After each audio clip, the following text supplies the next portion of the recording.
I am the queen of my throne. I am the queen of my throne. I am the queen of my throne. I am the queen of my throne.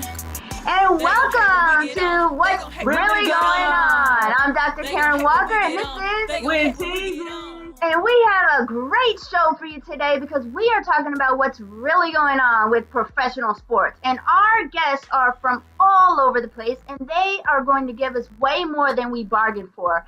And should we just get right to it? Absolutely. Let's get right to it. I'm excited. Let's do it. And welcome to What's Really Going On with Katie from San Diego. And tell us, Katie, what's really going on with professional sports in your world? So you've been broadcasting in that world, right? Right. Tell us what you've been doing. 20 plus years, Karen. So I've seen a lot over a certain amount of time. But right now I'm doing some stuff here locally in San Diego, doing sports, but 20 plus years full time as a sports broadcaster. So I've seen a lot of changes in men and women's sports in salaries. Right? Wow, yeah, exactly. I can tell you now people are getting paid a lot of money. Wow. So what is that spectrum like? When you said over 20 years you've been doing this, and you've been kind of in close in broadcasting. I'm sure you've had some locker room situations. Right. Yes. But so when you've kind of been in the gamut. So you've done professional sports, right? Mm-hmm. So what is your range on sports? That's wide open. What kind of sports have you covered? Well, I've done a little of everything because as a sports anchor, I was a sports anchor in San Diego for 6 years. And when you're an anchor, you cover all sports. So there's various, you cover all the professional sports that are in your town on a regular basis. So I was lucky enough to actually have the Chargers here. I covered the Chargers and the Padres and then everything in between.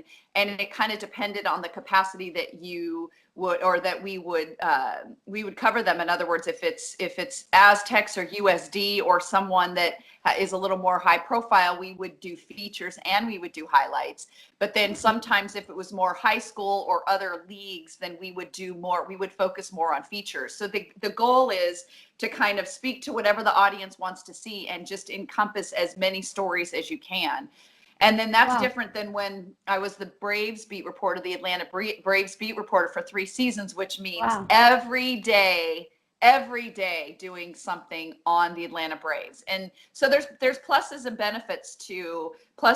minuses to each kind of beat that you're reporting, if that makes sense. No, it does. And I think that's really interesting because you're talking about, mostly I'm hearing like football, baseball, and then when you're talking about college, you can get a wide open gamut of the different sports. But you also did some coverage on the Olympics too, right? In 2010, I was in Vancouver covering the Winter Olympics. And what was interesting about it, and you can imagine, is that the company that I was working for was not American. And we were essentially, it was the Olympic Broadcasting Channel. And essentially we were creating a worldwide feed every day. And what that means is that people all over the world could look at the feed and they could grab whatever they wanted. So if we did a story on the German hockey team, maybe a little town or a big town in Germany would want to grab that story. And what was really interesting about it was that the Olympics is so prideful because of your country. And it was very strange to be covering so many sports and not be able to cover the Americans all the time. Oh, right. And it was a terrific experience. Clearly, it was a terrific experience, and I'll never have anything like that again. And every story was phenomenal because it was the Olympics. So you're talking about people at the height of their game, very, very deep emotionally. But what was strange is that I was watching kind of the Americans from far away unless I got to do a story here and there. So it was great though, terrific experience. I like how you mentioned that though, people at the top of their game, but also I'm sure over your years covering sports, you had to probably meet with an athlete that's in that moment of like, man, I didn't do well tonight. What do you do in those moments covering that? It's a great question, and people ask me that a lot. And the thing that really matters there is timing, as you can imagine. And in other words, if I was going to do a feature on an athlete who had been through up and down times, they will have had some time to think about the negative or the big challenges, right? But when you're covering the NFL or the WSA, when the WSA was in existence, I covered them. We had a great San Diego Yes, women's soccer, Julie Foudy, Shannon Box. Awesome, But right up my alley.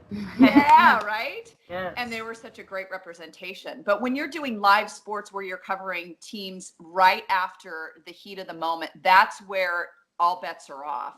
And you kind of get used to handling those situations. Sometimes they're worse than you thought they were going to be. Sometimes they're better. But you find that you just need to be prepared. And the way that I learned how to prepare for it is that sometimes you're just going to get really bad answers because they're just down, and you just stay in there and fight, and you just make sure that you're prepared. And by that I mean, okay, just prepare for the worst and have this question ready, this question ready, this question ready. And then sometimes you just need to cut it out because they don't want to play. But then there's other athletes that handle defeat with class, and those are the beautiful moments. It's just part of the game. Well, and then I think it's interesting too, because now you've actually, since then you've gone on and you have your own company, right? So it's Katie Temple Media Coaching.com, and we'll make sure we put it up there. But you've gone on to kind of help people get that moment, right? So you're helping them and coaching them to do interviewing, but speaking in front of people, and now doing TED Talks, right? Right. My company, thank you for mentioning my company. Any kind of corporations or entrepreneurs or even athletes who are struggling or want to really improve their brand management, confidence in the way that they carry themselves and the messaging that they want to get across. And especially people that really have nerves when it comes to speaking in front of people. That I can help them with. And here's why. I did it for 20 plus years, so I understand every insecurity and fear there is because I experienced every one of them. So I provide them tools to help them get through those tough times. And the TEDx coaching it's volunteer, and what a terrific experience as a TEDx speaker coach. And right now, San Diego TEDx is doing TEDx Youth on March 22nd. Wow. High school kids are doing TEDx talks. Gosh, what a great experience, for youth to be able to do that. And to be at a young age, to become more well-rounded. It's not just sports, because now after you complete sports, God forbid you get an injury earlier in your career than you expect, you have to be a part of the real world, in your business or jobs, Right, and that's what I think is so important that you're bringing to the table. I mean, letting the athletes know that, you can play a great game, but then when you get asked the question afterward, are you going to sound like this kind of bumbling athlete, like, well, right? So, that's something you can actually help athletes with too. To enable their career to go further, on a business aspect. Absolutely, because you want to think big picture. We all want to think big picture, right? They're not going to be millionaires forever. They're not going to be making money forever. People aren't going to be clawing after them forever because careers are short-lived, as you know. And it's about building the brand and how you represent yourself. All good communication skills never go out of style. Let's get you ready for when you want to start a foundation and asking for money for a foundation. What's your elevator pitch? Let's get you ready for transitioning into a full-time job. I sometimes work with athletes who are pro athletes who want to be broadcasters, and I help them with that transition. But we want to think big picture, and you're at this level if you're an athlete, but I want you to be at this level as a communicator as well. And that's why I love working with athletes and corporate execs who want to be great. So tell us, we're about running out of time, but tell us if, you're kind of that aspiring sports broadcaster even. What's something that you can practice on your own to kind of work over your nerves if you're about to kind of go out there? What's something that helped you? I love it. Okay. And I know I could go on forever, but I know we're short out of time. I think practice makes perfect. And I know that there's no such thing as perfection. So I'm going to say not perfect. Practice, practice, practice, practice, practice. And I think the other thing I would tell young people who want to be in broadcasting is the minute that you can get an internship, because that will teach you what the real world is like. And it will also show you if you really, really love it, or even more valuable, this might not be for me, but that's what I recommend because it's real life experience. Well, that's what's really going on with coaching and media coaching from Katie. So thank you, Katie. That's about all we have time for. And thank you so much. We'll make sure we get all your websites up. And thanks for your time from San Diego. Thank you. Love seeing you. All right. All right. Love you. Bye. You too. You can purchase Leading by My Ponytail, Why Can't I Wear Pink and Be President at Amazon.com. It's the modern day business guide for women. Check it out today. And now what's really going on, we have Alonzo from Hampton, Virginia, and you're going to talk to us about your experiences with the Olympic trials yourself, right? Yeah. Been on the road to them. Yeah, I went to the 2008 Olympic trials a couple of years after I graduated out of college, and first time being there. It was a fun experience. Didn't know what to expect, but tried not to get nervous, but it was kind of hard not to do that, being there with a lot of professional athletes and going there training for it and getting ready to compete, try to, reach certain goals that I have for myself. Right, and I can tell, I mean, like most athletes, you're very humble, and to say it's a fun experience, I imagine it was very strenuous experience. So now you also have your own business, and you also help other athletes, right? You do some personal training and some other therapies to help other people get ready for their sports. Yeah, I do. I'm a massage therapist and I'm a personal trainer. So I work with mainly a lot of track athletes I've worked with the massage part and train with them to get them ready for USA's, the Olympic trials. Actually, when I went to Olympic trials, it was a fun experience. It really wasn't that strenuous. They had a lot of fun activities for us to do there. From when they had we first became a big thing. So we did the Mario Olympics. They had Guitar Hero. So they had a lot of fun activities for us to do there. But they also made sure we was taken care of by having different trainers, having a massage therapist that we can go and get work done on if we needed it while we were there. So becoming a massage therapist kind of put me in an avenue just because I like working with athletes. It comes massage therapy. So I've worked with quite a few athletes during competition, before and after, just to get them ready, because I know what it does for an athlete, not only physically, but mentally. It puts you in a state where you're relaxed, you're comfortable, and you feel more confidence in what you're going to do. Right, that's what I was going to ask you, with the massage therapy being more than just the body, but it's like a state of mind.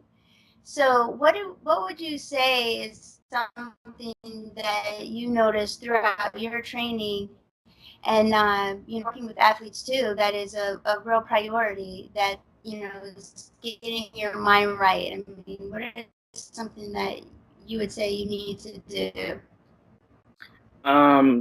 Mainly this, make sure you feel like, what is comfortable.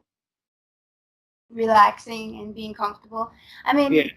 because being on that kind of stage, I mean, I know you say it wasn't strenuous, but I know that's because you have a lot of practice in being, relaxing and getting ready to go. But I mean, I just myself, like watching the track and field guys getting ready to go, and the ladies, I'm always just like, down to the wire. So I mean, what is the actual sport that you do on track and field? The event, I'm sorry. I do long jump and triple. Mainly, I do triple jump. Wow. So, I mean, when you get there, like I said, it's nothing like any other event, from nationals to USA's to even indoor USA's I competed at.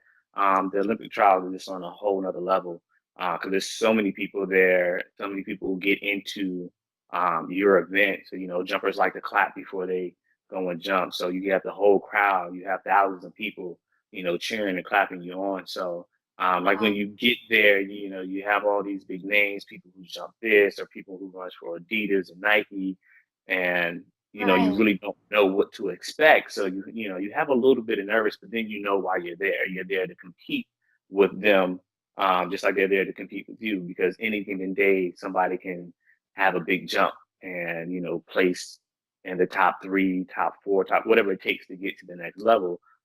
So, you know, that anticipation, I think being there and seeing the athletes in a relaxed place, like I said, they had a lot of events and activities for us to do outside of training, because some people was there for a week. Some people was there for, you know, 3 days. I think when I went, I was there for almost a week, because you have prelims before you have your actual finals to get to. So you have to qualify for the prelims and finals for the next day. So, you know, you're there from, like I say, anywhere from a week to a few days, but you get to see the people you're competing with. You get to see how relaxed they are. You get to mingle with them. So when you get out on the, you know, track, it's not that tension there. Just because you see these people, so you're like, okay, they're cool people. They're just like me. They're no different than I am. You know, they might train here, or I don't see them, but they're no different than I am. So they're here with the same anticipation and the same drive as me. And when you get to practice with them or warm up with them, it takes a lot of that strain and that tension and those butterflies away from you until you step out there in front of thousands of people. Then the butterflies come back. But once, you know, you got to get on the runway to compete, then you put your mind in a different state and in a different place to get ready. And that's what having the massage therapist, I feel, is good, especially having one who knows your body, can work on you and know what to do for you to make sure your body is, you know, I'm not going to say, well, 100% relaxed, comfortable, no, you know, no knots and anything like that, but you're relaxed. And once you get your body is in that state, then your mind follows.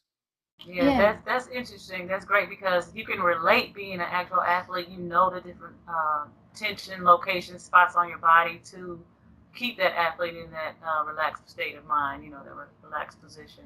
And I wanted to say, so your website then is allojor.com, and we'll make sure we get it up on our site so everybody can see it. And so the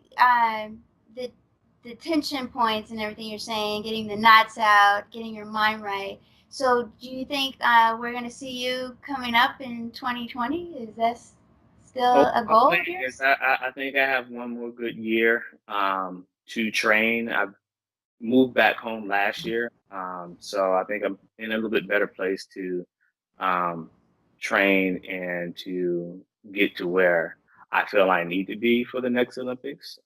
So I plan on being at the next Olympic trials, and hopefully from there I'll be able to move on to the Olympics as an athlete. If not as an athlete, I will try to be there as a massage therapist. Right, of course. Great. So yeah, I love the sport. So while I still can, while my body's holding up, I'm gonna go out and give my all.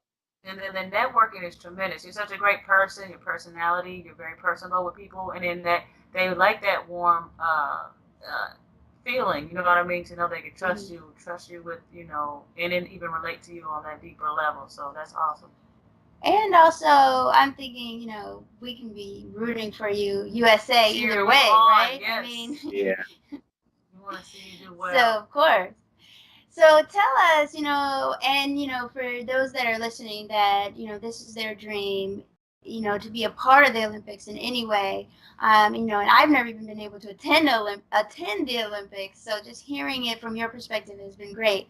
Tell us, you know, what's something you would say to your younger self, you know, had you known then what you know now, in your preparations, you know, just getting ready for that level of game or that level of competition? If I can tell my younger self, I would probably say, it's a mindset.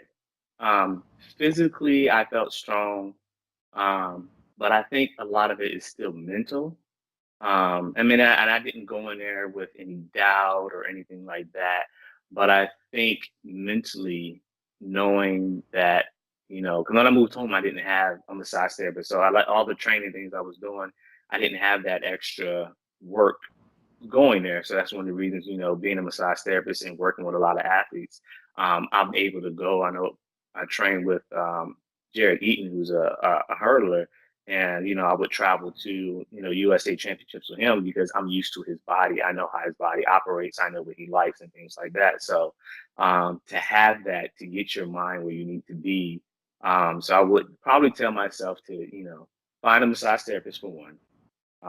Definitely have somebody work on you, but you get your mind right. Really focus on your mental aspect, and not just building up your body, because that's mainly what I focus on, is just getting strong, getting faster, getting stronger, and getting faster. So really being comfortable, relaxed, and just really driven.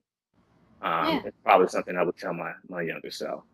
All right. Well, thank you. And that's what's really going on from Alonzo. So we appreciate that. Thank you so much for taking the time out for us today. Anytime. And we'll check out your website and make sure we're getting our minds right. And go USA. Yes, see you in 2020 for the Olympics. 2020. All right. Thank you. You're welcome.